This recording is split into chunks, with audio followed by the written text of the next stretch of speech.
बिस्मिल्लाहिर्रहमानिर्रहीम। अस्सलाम वालेकुम नाज़रीन, मैं अहमद फ़वाद हूँ। आप यूट्यूब चैनल देख रहे हैं।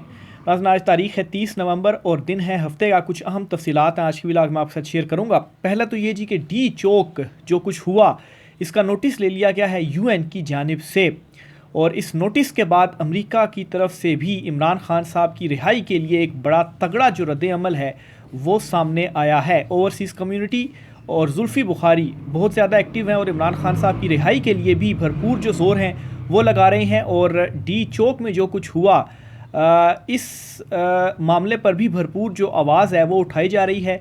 आलमी मीडिया में भी जो चीज़ें हैं वो रिपोर्ट हो रही हैं। बहरहाल ये जो रिएक्शन सामने आया है, कुछ तफसीलात आप सच में शेयर करूँगा।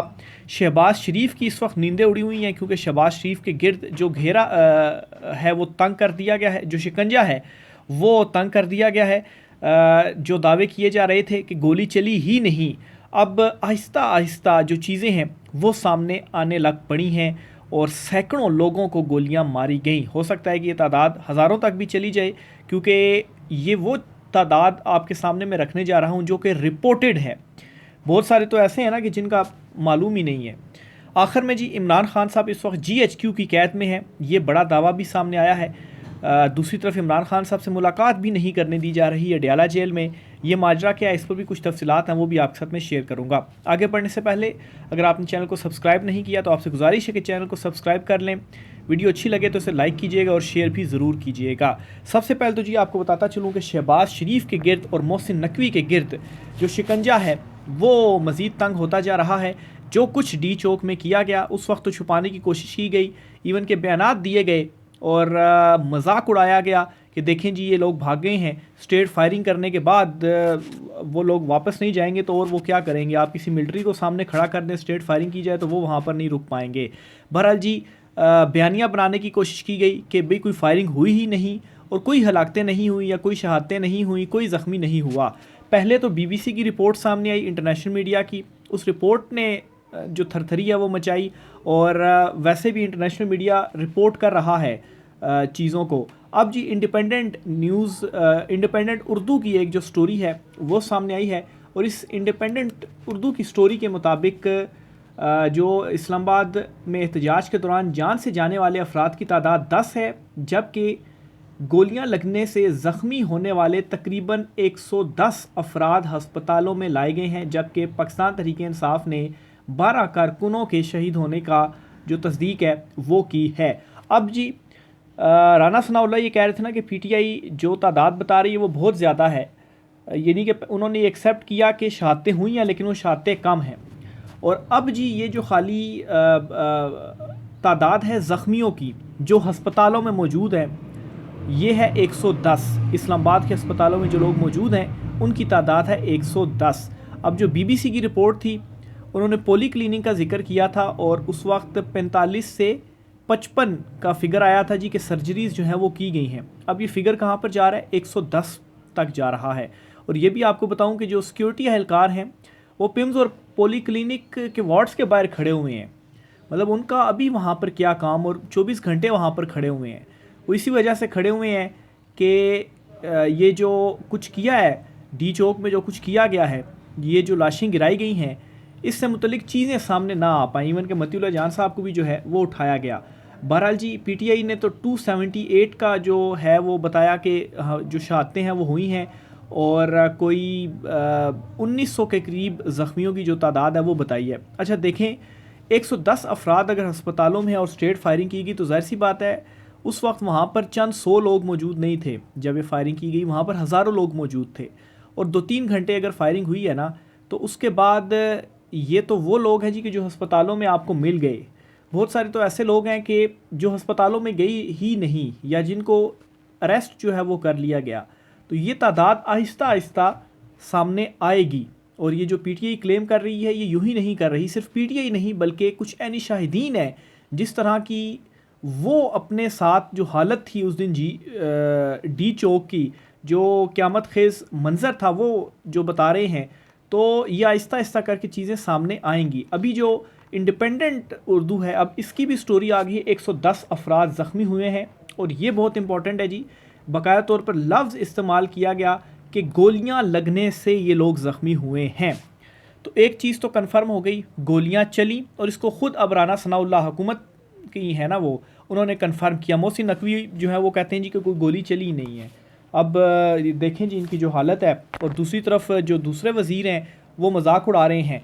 तो एक चीज़ तो कन्फर्म हो गई है कि सैकड़ों लोग हैं जी जो कि ज़ख्मी हुए हैं, और जो गोलियां हैं वो भी चली हैं, स्टेट फायरिंग जो है वो हुई है। अब ये सारी चीज़ें ये पाकिस्तान में तो रिपोर्ट हो ही रही हैं, मतलब पाकिस्तान में भी जो इंटरनेशनल इदारे हैं न्यूज़ के वो रिपोर्ट कर रहे हैं। जो पाकिस्तान का अपना मीडिया वो तो रिपोर्ट ही नहीं कर रहा ना चीज़ें, उनको तो सिर्फ वही कंटेंट चलाया जाता है जो कि अप्रूव्ड हो, उसके अलावा वो कुछ नहीं चला सकते। इसके अलावा इंटरनेशनल मीडिया में जो फुटेजेस चल रही हैं, जो चीज़ें रिपोर्ट हो रही हैं वो बहुत ज़्यादा, और वहाँ पर ज़्यादा जो फिगर्स हैं वो दिए जा रहे हैं। तो प्रेशर मुसलसल बढ़ता जा रहा है, नाकाम कोशिश कर रहे हैं ये जो कुछ इन्होंने डी चौक में किया इसको छुपाने के लिए। तो आहिस्ता आहिस्ता इनके गिर्द जो घेरा है वो तंग होता जा रहा है। दूसरे नंबर पर जी यूएन ने भी नोटिस ले लिया है, ख़ास तौर पर जो फ़ौज को वहाँ पर 245 आर्टिकल के तहत कंट्रोल दिया गया, इस पर भी यूएन की जानिब से नोटिस लिया गया है, और तमाम तर सूरत हाल को बड़ा क्लोजली इसके ऊपर जो रिपोर्ट है वो तरतीब दी जा रही है। अब इंतज़ार करें कि यूएन जो है वो इस मामले के ऊपर क्या रिपोर्ट देता है, और जो है वो ये सारी जो ख़बरें हैं, चीज़ें हैं, सब कुछ पहुंचा होगा यूएन के पास भी। एक तो ये बहुत इंपॉर्टेंट डेवलपमेंट हुई है कि नोटिस ले लिया गया, और दूसरा ये कि अमेरिका की तरफ से भी एक रद्द-ए-अमल आया है। ये जी रिचर्ड ग्रैलन हैं जी, ये ट्रंप के बहुत ही करीबी जो हैं वो साथी हैं। इन्होंने एक ट्वीट किया है, और ये बेसिकली एक कोट रीट्वीट इनकी जानिब से किया गया, और इसमें इन्होंने रिलीज़ इमरान ख़ान ये ट्वीट इनकी जानिब से कर दिया गया है। तो अमेरिका ट्रंप के साथ वैसे भी इमरान ख़ान साहब की रिहाई के लिए जो मामलात हैं वो चल रहे हैं। ओवरसीज़ इवन के अमेरिकन इलेक्शन से पहले भी ट्रंप के साथ जो राब्ते हुए, मुलाकातें हुई, उसमें इमरान ख़ान साहब की रिहाई का मुद्दा उठाया गया, और अब भी ट्रंप के साथ और ट्रंप की टीम के साथ मुसलसल राब्ते में हैं।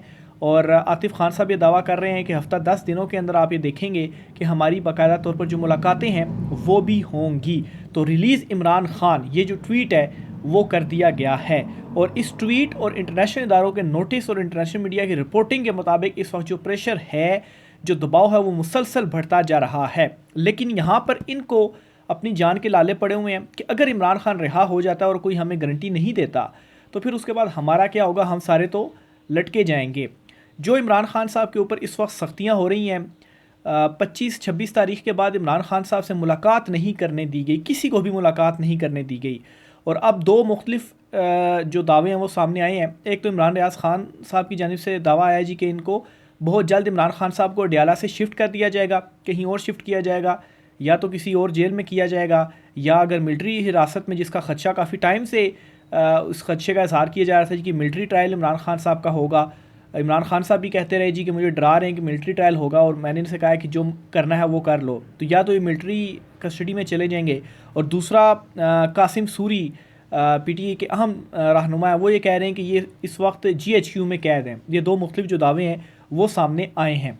बहरहाल जी इमरान ख़ान साहब के ऊपर सख्तियाँ बढ़ा दी गई हैं, और उसकी जो रीज़न है वो यही है कि टाइम इस वक्त बहुत थोड़ा रह गया। आज 30 नवंबर है, नवंबर का महीना गुजर गया, इसके बाद दिसंबर का महीना गुजर गया, तो 20 जनवरी को ट्रंप ने हल्फ लेना है, तो सवा महीना है। इसके बाद अभी से ही अमेरिका की तरफ से जो रिएक्शन है और इंटरनेशनल इदारों की जानिब से जो रिएक्शन है, जो दबाव आ रहा है, इस पर हुकूमत को लाले पड़े हुए हैं। तो अगर हल्फ ले लिया गया, और इवन के कुछ ये अनवर लोधी साहब हैं, वो ये ट्वीट भी करते हैं कि ट्रंप के सदारती हल्फ उठाने से पहले इमरान खान की जान को शदीद ख़तरा है। तो कोशिश यही है कि जी कि उनसे पहले इमरान खान से कोई डील जो है वो ले ली जाए, या अपने आप को बचा लिया जाए। उसके लिए किस हद तक ही जा सकते हैं वो तो डी चौक में देख भी लिया कि कैसे जो स्ट्रेट फायरिंग है वो की गई, और एक खौफ का जो माहौल है वो भी बनाया गया। तो जो कुछ भी होना है, ये जो 2 महीने हैं, 1.5 महीना, ये बहुत ही इम्पोर्टेंट है। अगर ये महीना जो है वो गुजर जाता है और इमरान खान साहब की रिहाई हो जाती है, तो फिर उसके बाद जो तब्दीली है उसका आगाज़ हो जाएगा। बहरहाल जी ये मुसलसल जो प्रेशर है वो भी बढ़ता जा रहा है। जो कासिम सूरी साहब ने ट्वीट किया आपके सामने रखता हूँ। एक तो उन्होंने कहा है कि आप दुनिया में जहाँ कहीं भी हैं, हर प्लेटफॉर्म पर इमरान खान की सलामती से मुतल्लिक भरपूर आवाज़ उठाएं, अपने इर्द गिर्द के लोगों को आगाह करें, बोलें और खुल कर बोलें, हर आवाज़ शुमार होती है। हम पर सख्त तरीन वक्त है इस्लामाबाद के कत्ले आम और इमरान खान की सलामती से मुतल्लिक अपनी आवाज़ बुलंद करें। ये एक ट्वीट की है कासिम सूरी साहब ने। फिर इसी तरह से एक और ट्वीट उन्होंने की है, इमरान खान जेल में नहीं है बल्कि पिछले 3 दिनों से GHQ के एक इंतहाई छोटे से सेल में बंद किया हुआ है, जिसके इर्द गिर्द 150 से 200 तक फ़ौजी पहरेदार पहरा जो है वो दे रहे हैं। सेल के आगे दीवार बनाई गई है। दिन को खान साहब के मुंह पर कपड़ा डाल दिया जाता है दिन के टाइम, ताकि रोशनी ना लगे, और रात को कपड़ा हटा लिया जाता है। उस टाइम वैसे ही अंधेरा हो रहा है और कोई जहरीली गैसों का भी जो जिक्र है वो इनकी जानिब से किया गया है। तो ये जी कासिम सूरी साहब हैं, उनकी जानिब से ट्वीट किया गया इमरान खान साहब से मुतल्लिक। अब इसी तरह से एक ख़बर इमरान रियाज खान साहब की जानिब से भी दी गई। उन्होंने कहा है कि इमरान खान को जेल से शिफ्ट करने की तैयारी की जा रही है और ये फ़ैसला हो गया है। ज़राए इमरान खान को गुज़श्ता चंद दिनों में जेल में अजियत दी गई, इनकी मेडिकल कंडीशन मुकम्मल ठीक नहीं है। ज़राए से ये जो 2 ख़बरें हैं इमरान रियाज खान की जानिब से दी गई हैं।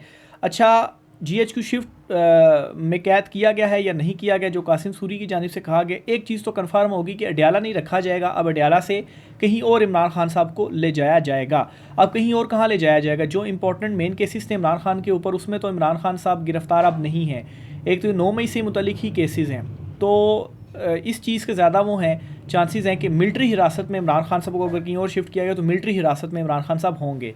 और वकला से वैसे भी नहीं मिलने दिया जा रहा, इवन के अदालती अहकामात के बावजूद। ATC अदालत ने हुक्म दिया जी, फैसल चौधरी वकील थे इमरान खान साहब के, कि आप ठीक है मिल सकते हैं इमरान खान साहब से, लेकिन खान साहब से नहीं मिलने दिया गया। फैसल चौधरी ने दोबारा ATC अदालत से रुजू किया कि नहीं मिलने दिया जा रहा, तो ATC अदालत ने आज दोबारा हुक्म दिया है कि इमरान खान साहब से मिलने दिया जाए। लेकिन दोबारा जब फैसल चौधरी गए तो तब भी इमरान खान साहब से नहीं मिलने दिया गया। अब जो लास्ट मुलाकात थी इमरान खान साहब की, वो एक तो अली अमीन गंडापुर और बैरिस्टर गोहर, बैरिस्टर सैफ वगैरह से थी। उसके बाद इमरान खान साहब का जो केस था वो भी मौखर हो गया, और इसके अलावा जो इमरान खान साहब से मुलाकात होनी थी वकला की, वो भी नहीं होने दी गई। तो तकरीबन आप कह लें कि 5-6 दिन हो गए इमरान खान साहब से नहीं मिलने दिया जा रहा। तो इसकी एक ये भी वजह हो सकती है कि इमरान खान को गुज़श्ता चंद दिनों में जेल में अजियत दी गई, इनकी मेडिकल कंडीशन मुकम्मल ठीक नहीं है, जो इमरान खान साहब ने कहा। और दूसरा ये कि ये तो अब हो गया दोनों का, अगर देखा जाए तो इमरान खान साहब को अडयाला जेल से तो शिफ्ट किया जा रहा है। तो ये जी 2 इस हवाले से भी कुछ इंपॉर्टेंट डिटेल्स थी। इसी तरह से जी आगे चलते हुए, इस वक्त मौजूदा जो चुनतखब हुकूमत है, इसकी भी नींदें उड़ी हुई हैं कि एक के बाद एक जो गुनाह है वो किया जा रहा है। यानी कि वो एक एग्जांपल जो है वो मशहूर है ना, कि एक डाकू है, वो बैंक में डाका डालने के लिए जाता है, लेकिन वहाँ पर वो देखता है कि पुलिस बाहर आ गई है और उसका बाहर निकलना बड़ा मुश्किल है। तो इसी मजम्मत में या वहाँ पर किसी शख्स की जानिब से मजम्मत करने पर उसको वो मार देता है। और फिर वो बार्गेन कर रहा होता है पुलिस से कि भाई मैं मज़ीद लोगों को भी मार दूंगा, मुझे जाने दो। और इसी असना में क्या होता है, वो मज़ीद लोगों को भी मार देता है। यानी कि पहले जो वो करने आया वो डाका डालने के लिए आया, यानी कि पहले इलेक्शन पर डाका डाला गया, फिर मजम्मत जिसने की उसको मार दिया गया। तो आहिस्ता आहिस्ता जो गुनाह हैं वो इंक्रीज़ होते जा रहे हैं ख़ुद को बचाने के लिए। सारा काम क्यों किया गया कि भी मैं ख़ुद को बचाऊं। और इमरान खान इस वक्त इनके लिए पुलिस बना हुआ है कि अगर, क्योंकि बचाना ख़ुद को इन्होंने पुलिस से है। तो इस वक्त एक से बढ़कर एक जो मतलब है कि एक के ऊपर एक और जो गुनाह है वो किया जा रहा है ख़ुद को बचाने के लिए। तो ये इस वक्त इस चुनतखब हुकूमत की जो हालत है वो बनी हुई है। बहरहाल जी, इंडिपेंडेंट उर्दू हो, BBC हो, या दीगर जो इंटरनेशनल मीडिया है, जो कुछ वो रिपोर्ट कर रहा है, इवन के कैनेडियन पार्लियामेंट हो गया, इवन के ऑस्ट्रेलियन पार्लियामेंट हो गया, वहाँ पर ये जो चीज़ें हैं पार्लियामेंट के अंदर खड़े होकर बताई जा रही हैं कि जो कुछ किया गया, इवन के मतीउल्लाह जान जो हैं उनको जो उठाया गया। खैर आज उनके हवाले से भी अपडेट सामने आई है कि उनको ज़मानत पर रिहा कर दिया गया है। पहले 2 रोज़ का जिस्मानी रिमांड दिया गया था और उस जिस्मानी रिमांड को अगले रोज़ अदालत में चैलेंज किया गया इस्लामाबाद हाई कोर्ट में। तो इस्लामाबाद हाई कोर्ट ने उनका जो रिमांड था वो ख़त्म कर दिया और उनको जुडिशल कर दिया। जुडिशल करने के बाद ये होता है कि आप ज़मानत के लिए अप्लाई कर सकते हैं। जिस्मानी रिमांड के दौरान ज़मानत के लिए अप्लाई नहीं किया जा सकता। तो उनको जब जुडिशल किया गया तो उनकी ज़मानत के लिए अप्लाई किया गया, तो आज उनकी ज़मानत हो गई है। और अभी जब मैं व्लॉग रिकॉर्ड कर रहा हूँ तो कुछ देर पहले ही उनकी जो रिहाई है अडयाला जेल से 10,000 के ज़मानती मुचलकों के एवज़, वो भी हो चुकी है, तो उनको भी रिहा कर दिया गया। हमारे लिए सारा जो मामला है दुनिया की मुख्तलिफ ममालिक की पार्लियामेंट्स में भी उठाया जा रहा है। तो अब ये जो इशू है ये सिर्फ पाकिस्तान का नहीं बल्कि वर्ल्ड वाइड जो इशू है वो बन चुका है और मुसलसल दुनिया से जो प्रेशर है वो भी आता जा रहा है। इस मज़ीद जो भी होता है आपके साथ शेयर करता रहूँगा। इजाज़त दीजिए, अल्लाह हाफ़िज़।